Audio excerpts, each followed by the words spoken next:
Good morning, dear friends. Alina Phoenix here, and I was just spending some time contemplating the concept of high vibration versus low vibration.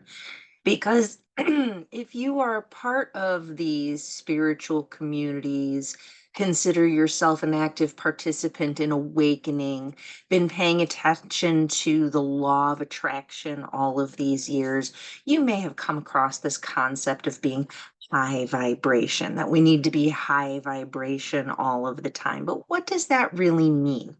And so I'm contemplating the difference between a high vibration and a low vibration in the context of physics.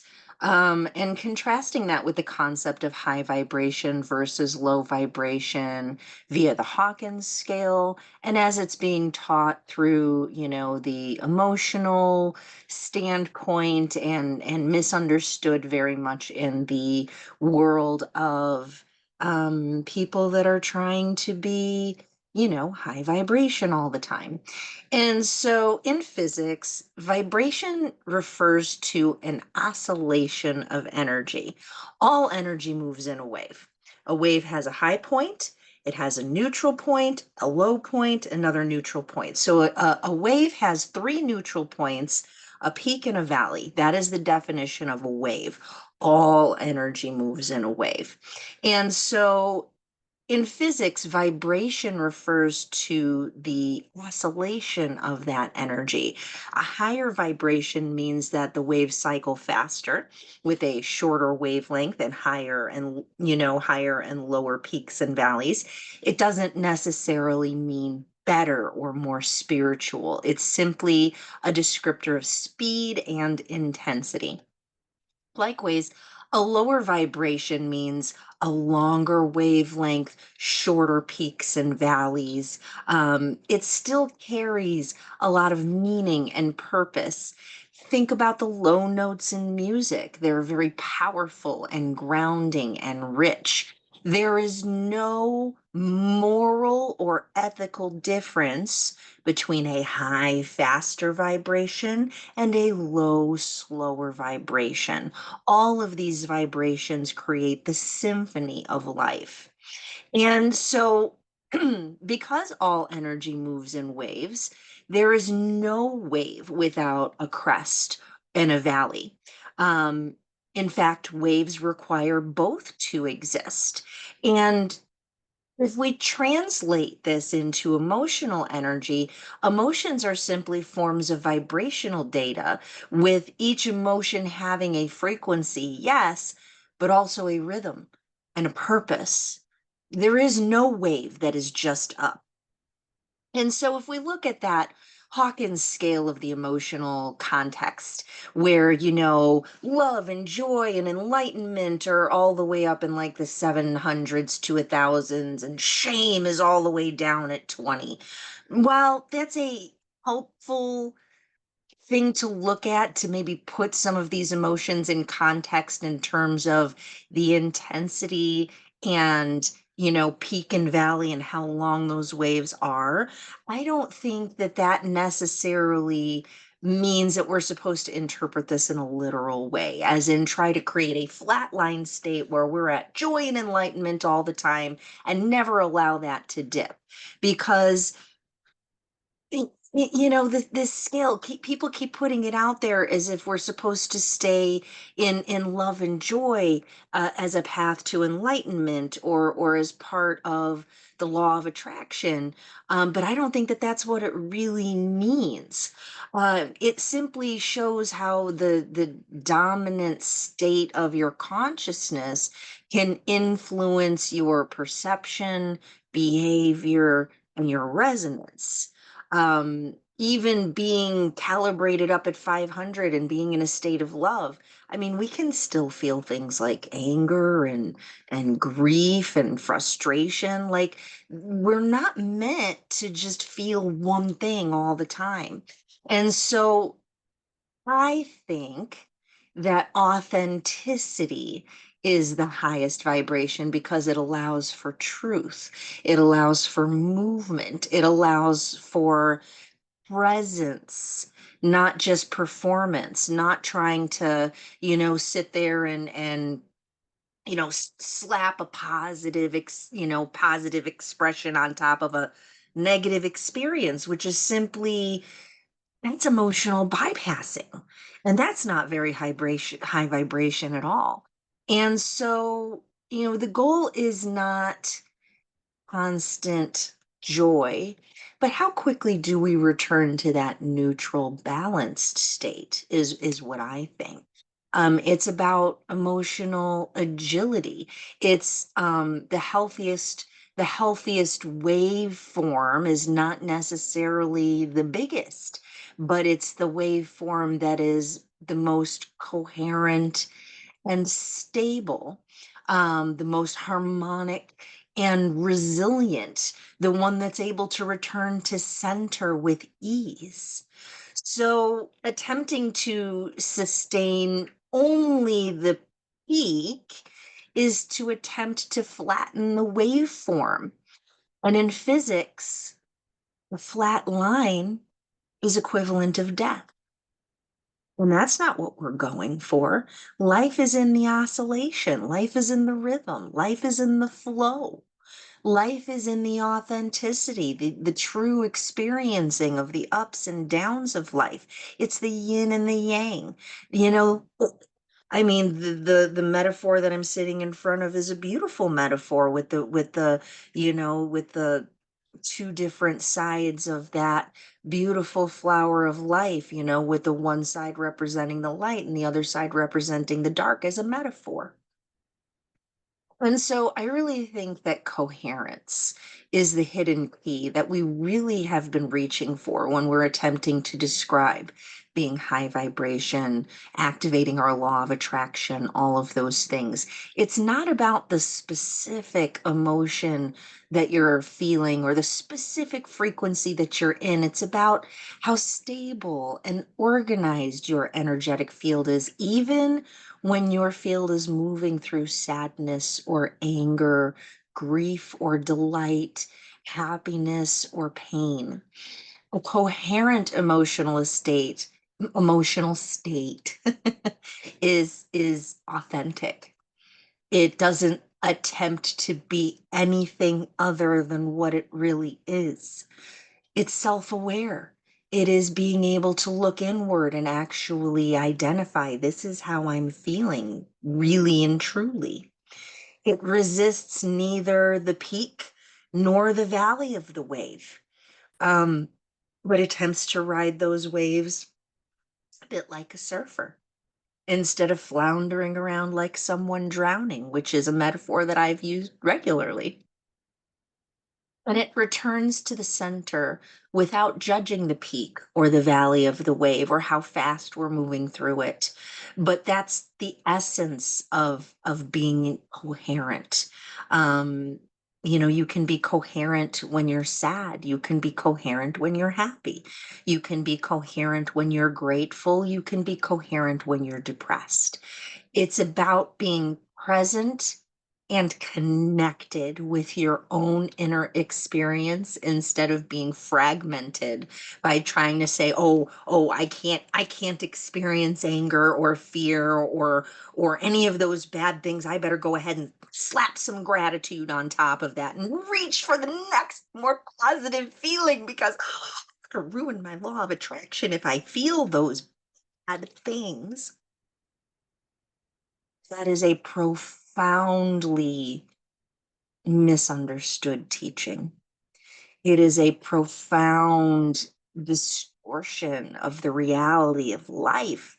And I think it is doing a true disservice to those people who are truly attempting to create the life that they desire, because it places them fundamentally at odds with themselves and it makes some things, appropriate to feel and and other things absolutely not appropriate to feel. All emotions are appropriate to feel. All of them have purpose. All of them are sacred messengers from our spirit telling us something very important about our life and our experience. Our emotions are part of the reason why we incarnated here as spiritual beings on this planet, to be able to feel and experience them. And so to attempt to squash them or to judge any of them as being bad or wrong puts us at war with ourselves on the inside and fundamentally knocks us out of coherence. And so much of the teachings of the law of attraction and the high vibe culture are a distortion. In many of these teachings, it's, it veers into this emotional bypassing where it's not appropriate to feel that or think that, or blames the experiencer for having a bad day or a negative emotion, as if you did something to cause that because you just weren't thinking positively enough. Or if you don't stay positive, you'll attract bad things, like the universe is some sort of a petulant child that is looking down at you, judging you every second, being like, oh, well, I was about to unlock your cash and prizes, but you had a bad thought. And so I'm going to send you some creepy guy to completely ruin your day. And I'm going to give that lottery win and the love of your life to your neighbor instead because they kept their thoughts positive. Like, do we really think that? Because if you boil down the way this high vibe culture and the law of attraction is taught, like so much of it is being taught like that. Even in some of these areas where I am, um, following like my mentors, not all of them, but one of them for sure is definitely veered in that direction. And that's where I feel like we diverge paths, because if you're pushing to just be positive and grateful all the time, where's the room for authenticity? Where's the space to allow yourself to have all of your feelings if something truly terrible happens in your life? You know, that also opens the door to self blame and shame when, you have a bad experience and life doesn't turn out the way that you wanted or were hoping for. But in truth, we don't attract from one moment's emotion or one moment's experience, but from the total coherence and clarity of our inner field over time. We attract based on our embodied beliefs, not on momentary dips or transient experiences. Denying a negative emotion to try and stay high vibe just generates an internal incoherence, which is far more disruptive to your field than simply allowing yourself to feel the emotion, acknowledging it, asking it what message it might have for you, giving love to the part of yourself that feels that way, staying present in it, and letting it pass. The magnetism lies in being whole, our true, authentic, real self, not in being high. Because, if it was just all about being high, we could go get high on all those substances and just manifest all the things that we desire. But don't we recognize that when people are artificially getting high by ingesting substances that spike their good feeling hormones, that that's a state of imbalance? I mean, don't we recognize that as a society, that that goes into dysfunction?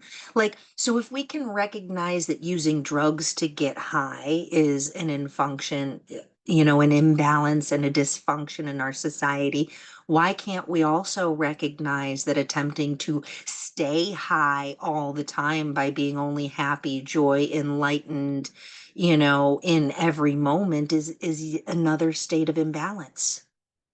It's not authentic. It's not true. It's not real. It is not embracing the full flavor of the human experience. We are here to experience all of it and to integrate it and to help ourselves be whole, on the inside of it. That's what we're here for. And so I think that the highest vibration is not an emotion, it's presence. Being with yourself no matter what you're feeling and allowing yourself to feel exactly the way that you feel without trying to change it, but by turning inward and supporting it, understanding it, loving yourself through it, even in those moments that we don't feel like loving ourselves through it. And this is where I find a lot of the teachings of Matt Kahn to be very helpful, because one of the things that he teaches is whatever arises, love that. And we tend to think of love as, that first flush of emotion when we're in love. But, you know, if we look at lasting love, couples that, last a long, long period of time and stay in love through the whole of their relationship, that giddy feeling goes away. They have moments of disconnection and anger and fighting, but they choose to remain present for themselves, and they choose to come back together and to continue working on that relationship and not letting it go. And I think that that's a beautiful metaphor for how we should treat ourselves on the inside. True love is not expecting ourselves to be any one way, but to be present and accepting of ourselves in any state, and to give ourselves support and acceptance through any state, not only when we're positive, but also when we're feeling down, negative, in our worst states. Like the absolute worst thing you can do when you are in a negative state, having a bad experience, is, well, first of all, blame myself. What did I do that I attracted this? Well, that's just self blame and shame. You know, we live in a incredibly faceted, multi-dimensional world, and as much as we feel like the world revolves around us, it doesn't. You are not the only one here. We're all freaking molecules of existence just flitting through space, bumping into each other. And maybe you just were on a collision course with that one and it was part of your journey. Not that you did anything wrong. You didn't do anything wrong. You didn't attract that abuse. You didn't attract that car accident. You didn't attract these bad things or the good things. Sometimes things happen because we are part of a dynamic experience, and it is not possible to ensure that we only experience what we would consider to be good things and never experience what we would consider to be bad things. That is not possible. And those people that are getting up on stage trying to tell you that it's possible are behind the scenes doing the self blame and shame every time they have a negative experience. Oh, well, I must have attracted that because I dropped my vibration. Better go do 1,000 gratitudes now to get myself back high vibe. What about just being present for yourself through that experience and saying, hey, yeah, that sucked and it hurts. What do I need to support myself to help myself feel better through this experience? Like, one of those things is pretty self abusive, and the other of those things is grounded in coherence and presence and love. When we abuse ourselves, when we heap blame and shame on ourselves for not being high vibration enough, when we have a bad experience, that's like, oh, you're having a bad day, me? Why don't I punch myself in the face a couple of times on top of that? Would that make me feel better? Like, metaphorically speaking. And if you're punching yourself in the face, like, we've got some bigger problems that we need to talk about. Please don't do that. Hmm. And please don't verbally do the equivalent either, or mentally do the equivalent either. Can we please just start being present with ourselves? If you're having a difficult emotional experience, if you're having a feeling that you don't like, I don't like all my emotions. I can honestly say, I don't like all of my emotions. There are some I prefer and others I don't. I think that's true for everybody. And I think that that's where this high vibration versus low vibration distortion comes in, because we all have these emotional states that we would prefer to be in, you know, and to not come out of them. But have you ever met anyone that's happy all the time? They diagnose that as manic, and these people are out of balance. Have you ever met someone who's depressed all the time? Those are also people that are out of balance, and both of these people deserve our love and compassion, but I think that the most important thing that we can do for ourselves is to learn how to be authentic, to learn how to say, hey, you know what? That sucks. Or, hey, you know what? That's great. You know, Want to know one of the fastest ways that you can pull yourself out of a good feeling? To try and hold on to it and wish it would last forever. Yeah, that's one of the fastest ways to pull yourself out of a feeling of happiness or joy. When you're up there in happiness and joy, when you start thinking, how long is this going to last? I wish this would last forever. Because then we're just reminding ourselves, oh, it's not going to last forever. We start coming down right away. Aw, I just chased away my joy with those thoughts. What if we could just be present in it for as long as it lasts without trying to hold on to it? You know, Also with our less preferred emotional states. I'm feeling angry. I don't want to feel angry. I'm going to shove this anger down. I'm going to deny it. I'm going to paste some gratitude on top of that. I'm going to try and force myself to see all of the good things in this situation. And you know what that does? Kind of pisses off your inner child. Really does. And so that anger comes back bigger and stronger and lasts a lot longer than if you can just sit with it and be like, wow, I'm angry. That really actually kind of hurt me. This anger is a part of me that loves me and is trying to give me a message. Dear anger, what is it you need me to know? What is it you need me to know, anger? Oh, I need to go support myself some more. I need to maybe place some boundaries here. I need to maybe put some distance and time between myself and this person, this situation. I maybe need to leave permanently. If we sit there and repress and suppress our anger, sadness, et cetera, et cetera, et cetera, we never receive those important messages that they're trying to bring us. And we may indeed stay in terrible situations that are not serving our highest and best good, really. So, all of these emotions deserve honor and respect for the appropriate place that they have in our lives. They don't deserve to be bypassed. They don't deserve to be shoved to the side. When we sit there and deny our emotional experience, all you're doing is creating trapped emotions in your body.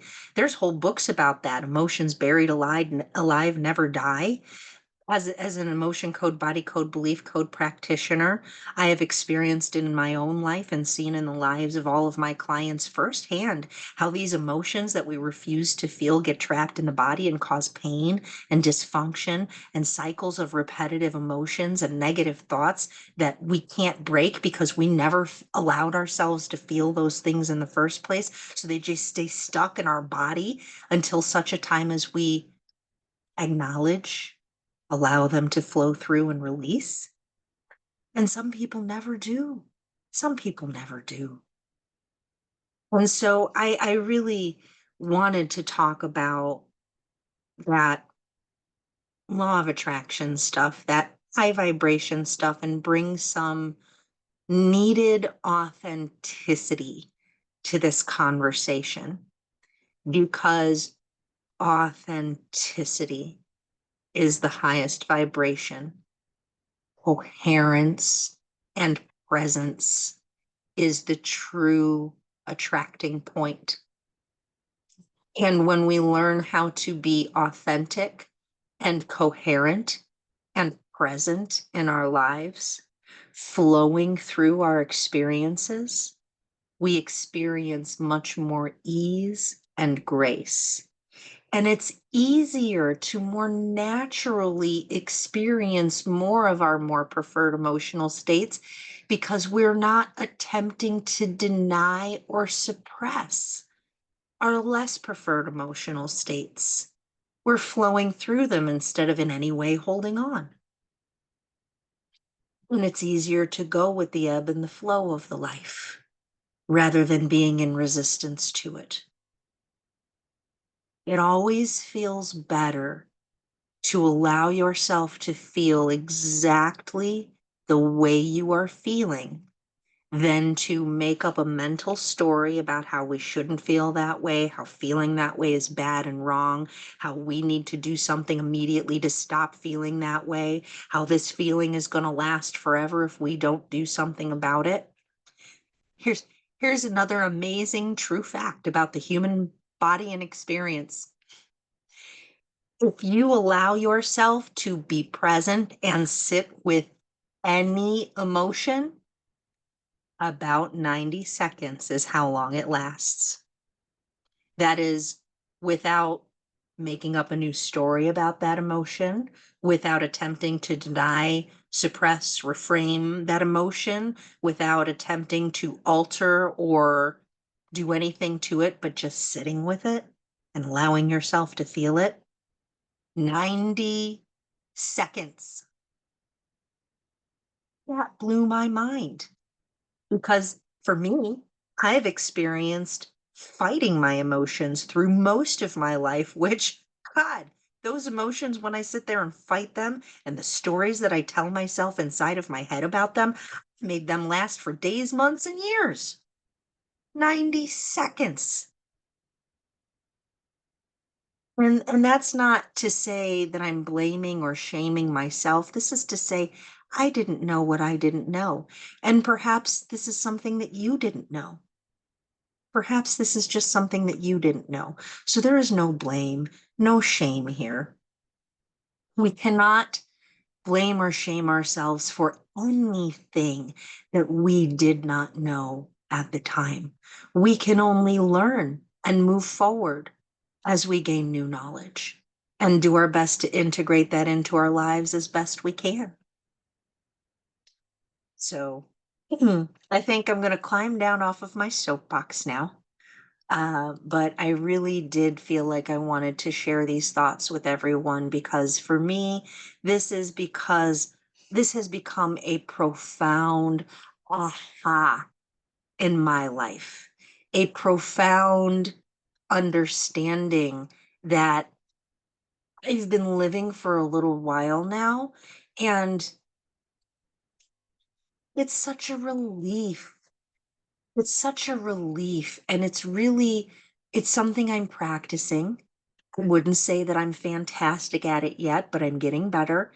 It is it has been so much better than trying to do the gotta stay high vibe dance or the blame and shame myself when something goes wrong or the suppress and deny or the, paste gratitude and spiritually bypass thing that so many people have taught me how to do. I didn't come up with that stuff out of nowhere. It is super prevalent in our society. And so I feel like the real point of law of attraction, the highest vibration, it's not an emotion. It's the capacity to be with what is fully, kindly, and without fear.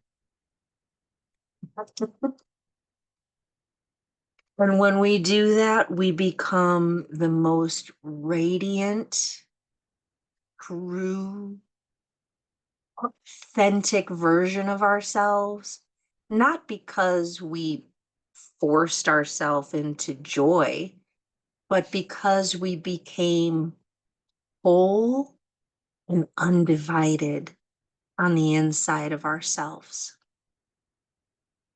And I think that's what I would have everyone understand so that we could maybe move past this misunderstanding of what it truly means to live the law of attraction. This misunderstanding of what it means to be high vibration. If you have found this to be helpful to you, please give me a like, leave a comment. I really would like to know what you think about this conversation because it's really important to me. And I'm just over here trying to figure it out because I know for me, the way that all this stuff has been taught, it hasn't worked for me. I've been trying for a couple of decades now and oof. But this new thing, this authenticity, this giving myself room and space to feel and be who I actually am, that has made my life feel so much better than any of the other chasing high vibes has ever done. So please leave your thoughts in the comment and like and subscribe if you'd like to be part of more conversations like this with me. I'm Alina Phoenix.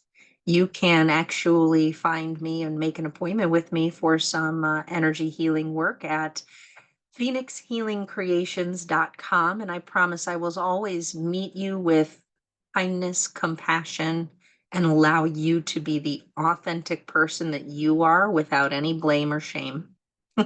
You are allowed to feel all of the things. You are allowed to think all of the thinks. And I don't think any of it is necessarily bad or wrong. Our goal is to help bring you back into balance. And I'm here to support you through that. So thank you so much for your time. And I hope you have a beautiful rest of your day.